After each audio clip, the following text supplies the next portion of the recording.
আর এদিকে রাস্তা সংস্কারের দাবিতে পথে নামলো পড়ুয়ারা। কুলতলির মেরিগঞ্জে বিক্ষোভে পড়ুয়ারা ৩ কিলোমিটার রাস্তা সারাইয়ের দাবিতে পথ অবরোধ। বেহাল রাস্তায় প্রায় দুর্ঘটনা ঘটে, আর সেই থেকেই আতঙ্ক। বেহাল রাস্তায় কথা স্বীকারও করেছেন কিন্তু পঞ্চায়েত প্রধানও। আজ পড়ুয়ারা, খুদে পড়ুয়ারা, তারা পথ অবরোধ করলেন বেহাল রাস্তায়। অর্পণ রয়েছে টেলিফোন লাইনে। অর্পণ, রাস্তা সংস্কারের দাবিতে পথে নামলো পড়ুয়ারা, প্রশাসন কি ব্যবস্থা নিচ্ছে বা কোনো ব্যবস্থাতে আশ্বাস দিচ্ছে কিনা?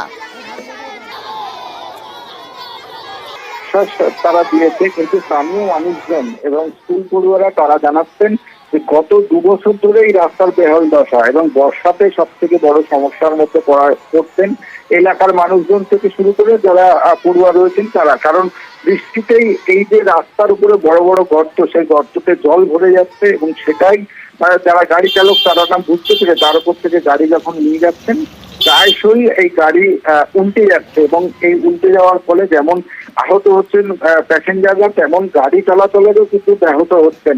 যারা এই রাস্তা দিয়ে প্রতিনিয়ত যাতায়াত করেন তাদের অভিযোগ যে দ্রুততার সঙ্গে এই রাস্তা সারাইয়ের কাজ শুরু করুক প্রশাসন।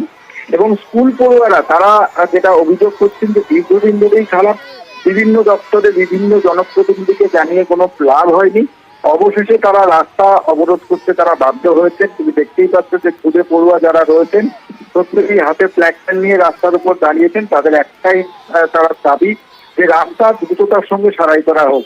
মেরিগঞ্জের যিনি প্রধান রয়েছেন তিনি রাস্তা খারাপের কথা স্বীকার করে নিয়েছেন, এবং তিনি ভিডিওর সঙ্গে কথা বলে যত দ্রুততার সঙ্গে শুরু করা যায় এই রাস্তা সংস্কারের কাজ তা তিনি করবেন বলেই জানিয়েছেন। বেশ, ধন্যবাদ। আমরা স্কুলে আসতে অসুবিধা হচ্ছে, আমরা চলতে পারি না। কেন? এই খারাপ রাস্তা, পানি জমে আছে। কতদিন এরকম রাস্তা খারাপ? 2 বছর। যা আসার জন্য পানি জমছে, তার জন্য গাড়ি অনেক পড়ে যাচ্ছে, অনেক মানুষ। রাস্তা খুব খারাপ, চালাবার মতো নেই গাড়ি। বাচ্চারা হেঁটে যেতেই পারছে না। বাচ্চারা তো হেঁটে যেতে পারে না। আমরা তো যতটা পা নিয়ে যাই, বাকি হেঁটে যায়, রাস্তাতে হেঁটে যাওয়ার মতো বাচ্চাদের রাস্তা নেই। অনেক দিন থেকে আগে খারাপ আছে রাস্তাটা। আমরা গাড়ি নিয়ে যাওয়া আসা করি, আমাদের অসুবিধা হয়। এই রাস্তাটা যেন খুব তাড়াতাড়ি সেরে দেওয়া হয়, আমরা সেটা চাই।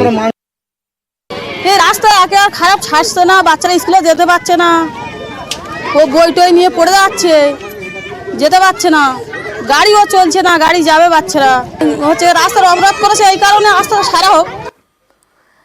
তবে প্রধান জানিয়েছেন যে যত দ্রুত সম্ভব রাস্তা সংস্কারের কাজ শুরু হবে, এবং আপনাদের খবর দেখেছি তারপরে কিন্তু প্রধান এই আশ্বাস দিয়েছেন, আশ্বস্ত করেছেন। সত্যি রাস্তাটা খুবই খারাপ। এক্ষুনি খবর শুনলাম, এবং ওখানে বাচ্চারা অবরোধ করেছিল, বিডিওকে জানিয়েছি তাড়াতাড়ি মেরামত করার জন্য।